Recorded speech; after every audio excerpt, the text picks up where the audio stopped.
Hi all, welcome to ಮಾನ್ಸಲಾಗ್. ಎಲ್ಲರೂ ಹೇಗಿದ್ದೀರಾ? ಹಬ್ಬ ದಿವಸ ಎಲ್ಲರೂ ತುಂಬಾನೇ ಬ್ಯುಸಿ ಅನ್ಸುತ್ತೆ ಅಲ್ವಾ? ನಮ್ಮನೇಲೂ ಕೂಡ ತುಂಬಾನೇ ಕೆಲಸ ಇತ್ತು. ಹಾಗೆಯೇ ಬೆಳಗ್ಗೆನೆ ನಾನು ಬಾಗಿಲು ಪೂಜೆ ಎಲ್ಲ ಮುಗಿಸ್ಕೊಳ್ತಾ ತೋರಣ ಹಾಕಿ ದೇವ್ರ ಪೂಜೆನ ಮುಗಿಸ್ಕೊಂಡು ಫಸ್ಟು ದೇವ್ರ ದರ್ಶನಕ್ಕೆ ಅಂತ ಬಂಡೆ ಮಕ್ಕಳಮ್ಮ ಟೆಂಪಲಿಗೆ ಹೋಗಿದ್ದೆ. ಇಲ್ಲಿ ಲೇಟಾಗಿ ಬಂದರೆ ತುಂಬಾನೇ ರಶ್ ಆಗಿಬಿಡತ್ತೆ. ಅದಕ್ಕೋಸ್ಕರ ಹಬ್ಬದ ದಿವಸ ಹೊಸ ವರ್ಷನ ದೇವರಿಗೆ ದೀಪ ಬೆಳಗೋಣ ಅಂತಾನೆ ಶುರು ಮಾಡೋಣ ಅಂದ್ಕೊಂಡು ನಾನು ತುಪ್ಪದ ದೀಪ ಎಲ್ಲ ರೆಡಿ ಮಾಡ್ಕೊಳ್ತಾ ಇದ್ದೀನಿ ನೋಡಿ. ಆದಿಶಕ್ತಿ ಅಂದ್ರೇನೆ ಎಲ್ಲ ದೇವರು ಅದರಲ್ಲೇ ಇರ್ತಾರೆ. ಅದೇ ಒಂದು ದೊಡ್ಡ ಶಕ್ತಿ ಅಂತ ಅಲ್ವಾ? ಅದರಲ್ಲೂ ನನಗೆ ಬಂಡೆ ಮಕ್ಕಳಮ್ಮ ಅಂದರೆ ತುಂಬಾನೇ ಪ್ರೀತಿ, ಹಾಗೆಯೇ ತುಂಬಾನೇ ಭಕ್ತಿ. ಅದಕ್ಕೋಸ್ಕರ ತಾಯಿ ದರ್ಶನನೇ ಮೊದಲು ಅಂತ ಅಂದ್ಕೊಂಡು ಈ ವರ್ಷದ ಮೊದಲನೇ ದಿನ ನಾನು ಬಂಡೆ ಮಕ್ಕಳಮ್ಮನ ದರ್ಶನ ಮಾಡ್ಕೊಳ್ತಾ ಇದ್ದೀನಿ. ನಮ್ಮ ಇಷ್ಟಾರ್ಥಗಳನ್ನು ಹಾಗೆಯೇ ನನ್ನ ವ್ಯೂವರ್ಸಿನ ಇಷ್ಟಾರ್ಥಗಳನ್ನು ಎಲ್ಲದನ್ನು ತಾಯಿ ನೆರವೇರಿಸಲಿ, ಎಲ್ಲರಿಗೂ ಕೂಡ ಒಳ್ಳೆಯದನ್ನು ಮಾಡಲಿ ಅನ್ನೋದು ನನ್ನ ಪ್ರಾರ್ಥನೆ. ಹಾಗೆಯೇ ಅಲ್ಲಿ ಪ್ರಸಾದ ಅಂತೂ ತುಂಬಾ ಚೆನ್ನಾಗಿರತ್ತೆ. ನನ್ನ ಚಿಕ್ಕ ಮಗಳಿಗಂತೂ ತುಂಬ ಇಷ್ಟ. ಹಾಗೆಯೇ ಅಲ್ಲಿ ಲಡ್ಡು ಪ್ರಸಾದ ತಿರುಪತಿ ಲಡ್ಡು ಥರದ್ದು ಮಾಡ್ತಾರೆ, ಅದು ಕೂಡ ತುಂಬಾ ಚೆನ್ನಾಗಿರತ್ತೆ. ಅದನ್ನೆಲ್ಲ ತಗೊಂಡು ನಾವು ಮನೆ ಕಡೆಗೆ ಬಂದ್ವಿ.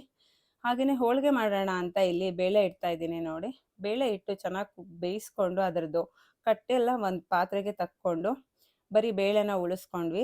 ಅದಕ್ಕೆ ಸ್ವಲ್ಪ ನಾನು ಬೆಲ್ಲನ ಸೇರಿಸ್ತಾ ಇದ್ದೀನಿ ನೋಡಿ. 1 ಕಪ್ ಬೇಳೆಗೆ 1 ಕಪ್ ಬೆಲ್ಲನ ಹಾಕ್ತಾ ಇದ್ದೀನಿ. ಹಾಗೆಯೇ ಕಡಲೆಕಾಳು ಕೂಡ ನೆನೆಸಿಟ್ಟಿದ್ದೆ ನಾನು, ಅದನ್ನು ಕೂಡ ಬೇಯಿಸ್ಕೊಳ್ಳೋಕ್ಕೆ ಕುಕ್ಕರಿಗೆ ಇಡ್ತಾ ಇದ್ದೀನಿ. ಇಲ್ಲಿ ಬೇಳೆ ಬೆಂದಿತ್ತಲ್ವ, ಬೆಲ್ಲನ ಚೆನ್ನಾಗಿ ಮಿಕ್ಸ್ ಮಾಡಬೇಕು. ಮಿಕ್ಸ್ ಮಾಡಿಬಿಟ್ಟು ಇದನ್ನು ಮತ್ತೆ ಕುದಿಯೋಕೆ ಇಡಬೇಕು. ಹಾಗೆಯೇ ಒಂದು ಪಾತ್ರೆಗೆ ಸ್ವಲ್ಪ ಎಣ್ಣೆ, ಸಾಸಿವೆ ಮತ್ತು ಜೀರಿಗೆ ಎಲ್ಲದನ್ನು ಹಾಕ್ಕೊಂಡು, ಹಾಗೆಯೇ ಕರಿಬೇವು, ಹಸಿಮೆಣಸಿನ್ಕಾಯಿನ ಹಾಕಿ ಇಲ್ಲಿ ಸ್ವಲ್ಪ ಫ್ರೈ ಮಾಡ್ಕೊಳ್ತಾ ಇದ್ದೀನಿ. ಸ್ವಲ್ಪ ನೀರುಳ್ಳಿನ ಸೇರಿಸ್ತಾ ಇದ್ದೀನಿ ನೋಡಿ.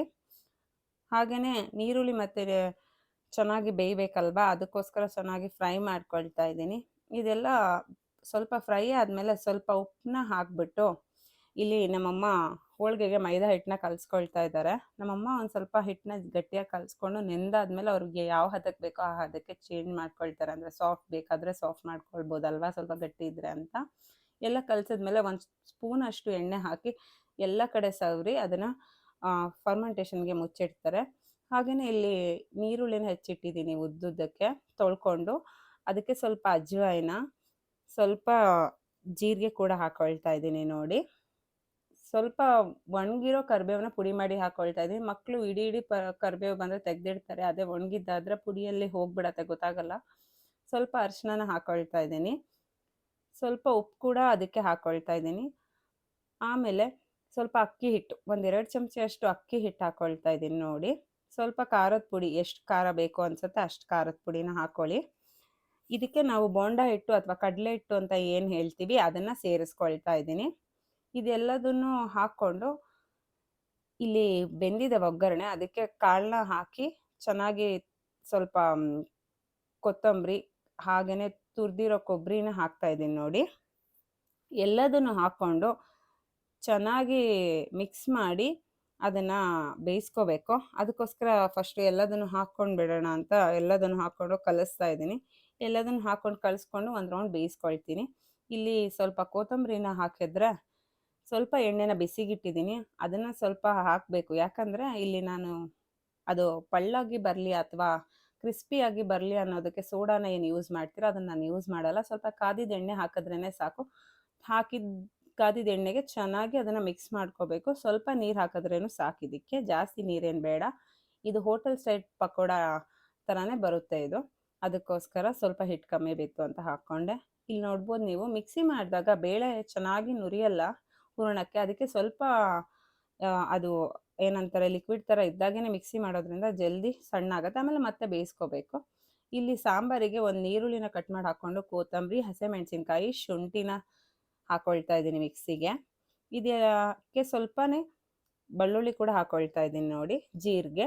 ಇದೆಲ್ಲದನ್ನು ಹಾಕ್ಕೊಂಡು ಸ್ವಲ್ಪ ಉಪ್ಪನ್ನ ಹಾಕಿ ಇದನ್ನು ಚೆನ್ನಾಗಿ ಗ್ರೈಂಡ್ ಮಾಡಿ ಸ್ವಲ್ಪ ನೀರು ಸೇರಿಸಿ ಇನ್ನೂ ಫೈನ್ ಪೇಸ್ಟ್ ಮಾಡಿ ಇದನ್ನು ಒಗ್ಗರಣೆ ಕೊಟ್ಕೋಬೇಕು. ಸ್ವಲ್ಪ ಎಣ್ಣೆ ಹಾಕಿ ಅದಕ್ಕೆ ಸ್ವಲ್ಪ ಸಾಸಿವೆ ಮತ್ತು ಸ್ವಲ್ಪ ಜೀರಿಗೆನ ಹಾಕಿ ಈ ಖಾರ ಏನು ಮಿಕ್ಸಿ ಮಾಡಿ ರೆಡಿ ಮಾಡಿದ್ದೀವಲ್ವ, ಇದನ್ನು ಅದಕ್ಕೆ ಹಾಕಿ ಚೆನ್ನಾಗಿ ಕುದಿಸ್ಕೋಬೇಕು 2 ರೌಂಡು. ಅದು ಚೆನ್ನಾಗಿ ಕುದ್ದ ಮೇಲೆ, ಅದು ಚೆನ್ನಾಗಾದ್ಮೇಲೆ ಇಲ್ಲಿ ಅದರದ್ದು ಹಸಿ ವಾಸನೆ ಹೋದ್ಮೇಲೆ ಸ್ವಲ್ಪ ಹುಣಸೆ ಹಣ್ಣಿನ ನೀರನ್ನ ಅದಕ್ಕೆ ಹಾಕ್ಕೊಳ್ಬೇಕು. ಹಾಕ್ಕೊಂಡ್ಮೇಲೆ ಒಂದು ರೌಂಡ್ ಕುದಿಸ್ಕೋಬೇಕು. ಸ್ವಲ್ಪ ಬೆಲ್ಲ ಕೂಡ ಹಾಕ್ಕೋಬೇಕು.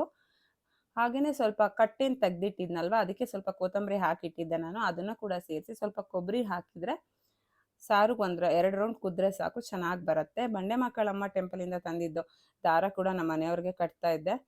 ಇಲ್ಲಿ ನೋಡಿ ಹೋಳಿಗೆಗೆ ಹೂರ್ಣ ಹಾಗೇನೆ ಹಿಟ್ಟು ಎಲ್ಲ ರೆಡಿ ಇದೆ.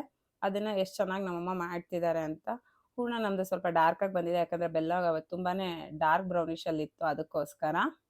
ನೀವು ನೋಡ್ಬೋದು ಇಲ್ಲಿ ಎಷ್ಟು ಚೆನ್ನಾಗಿ ತುಂಬ್ತಾ ಇದ್ದಾರೆ ಅಂತ. ಹೋಳಿಗೆ ಮಾಡೋದಂತೂ ನಮ್ಮಮ್ಮ ತುಂಬಾನೇ ಚೆನ್ನಾಗಿ ಮಾಡ್ತಾರೆ. ನಮ್ಮಮ್ಮ ಒಂದು 4-5 ಥರದ ಹೋಳಿಗೆ ಮಾಡ್ತಾರೆ. ಎಲ್ಲದೂ ತುಂಬಾನೇ ಸೂಪರಾಗಿ ಮಾಡ್ತಾರೆ. ಟೇಸ್ಟ್ ಅಂತೂ ತುಂಬಾನೇ ಚೆನ್ನಾಗಿರುತ್ತೆ. ಕೈಯಲ್ಲೂ ಕೂಡ ತುಂಬಾನೇ ಸಾಫ್ಟಾಗಿ ಬಂದಿರುತ್ತೆ.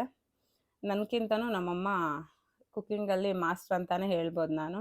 ನಾನು ಅವ್ರದ್ದೇ ಬ್ಲೆಸ್ಸಿಂಗ್ ಅನ್ಸತ್ತೆ. ಎಲ್ಲರೂ ನಂಗೆ ಅದೇ ಥರ ಹೇಳ್ತಾರೆ ಕೂಡ, ನಿಮ್ಮಮ್ಮನ ಬ್ಲೆಸ್ಸಿಂಗ್ ನಿನಗಿರೋದು, ನೀನು ಅದಕ್ಕೇನೆ ಚೆನ್ನಾಗಿ ಅಡುಗೆ ಮಾಡ್ತೀಯಾ ಅಂತ ನಮ್ಮ ಮನೇಲಿ. ಸೊ ನಮ್ಮಮ್ಮ ಇಲ್ಲಿ ಹೋಳಿಗೆ ಎಲ್ಲ ರೆಡಿ ಆಯಿತು, ಬೇಯಿಸ್ಕೊಳ್ತಾ ಇದ್ದಾರೆ ನೋಡಿ. ಅದನ್ನು ಹಾಕಿ ಚೆನ್ನಾಗಿ ಎರಡು ಕಡೆ ಸ್ವಲ್ಪ ಎಣ್ಣೆನ ಹಾಕ್ಬಿಟ್ಟು ಬೇಯಿಸ್ಕೊಂಡ್ರೆ ಹೋಳಿಗೆ ತಿನ್ನೋಕ್ಕೆ ರೆಡಿಯಾಗಿರುತ್ತೆ. ಹಾಗೆಯೇ ಇದನ್ನು ಒಂದು 2-3 ದಿವಸನೂ ನೀವು ಸ್ಟೋರ್ ಮಾಡಿ ಕೂಡ ತಿನ್ಬೋದು. ನನ್ನ ದೊಡ್ಡ ಮಗಳು, ಚಿಕ್ಕ ಮಗಳು ಮತ್ತು ನಮ್ಮಮ್ಮ ಸೇರಿ ಕೋಸಂಬರಿನ ರೆಡಿ ಮಾಡಿ ಇಟ್ಬಿಟ್ಟಿದ್ರು. ಅದರದ್ದು ವೀಡಿಯೋ ಮಾಡೋಕ್ಕಾಗಲಿಲ್ಲ. ಈಗ ಬಜ್ಜಿ ಹಿಟ್ಟನ್ನ ಎಣ್ಣೆಗೆ ಬಿಡ್ತಾ ಇದ್ದೀನಿ. ಅದು ಚೆನ್ನಾಗಾಗಿತ್ತು. ಸ್ವಲ್ಪ ಹೊತ್ತು ಕಲಸಿಟ್ಟಿದ್ನಲ್ವ, ಚೆನ್ನಾಗಿ ಎಲ್ಲ ಉಪ್ಪು ಖಾರ ಎಲ್ಲ ಸೆಟ್ ಆಗಿತ್ತು. ನೀವು ನೋಡ್ತಾ ಇದ್ದೀರಲ್ವ ಎಷ್ಟು ಚೆನ್ನಾಗಿ ಬೇಯ್ತಾ ಇದೆ, ಎಷ್ಟು ಕ್ರಿಸ್ಪಿಯಾಗಿ ಬಂದಿದೆ ಅಂತ. ಹೀಗೇನೆ ನಮ್ಮನೆಯದು ಯುಗಾದಿ ಹಬ್ಬ ಮುಗಿಯಿತು. ನೀವಿಲ್ಲಿ ನೋಡ್ತಾ ಇದ್ದೀರಲ್ವ ಅದೇ ಥರ.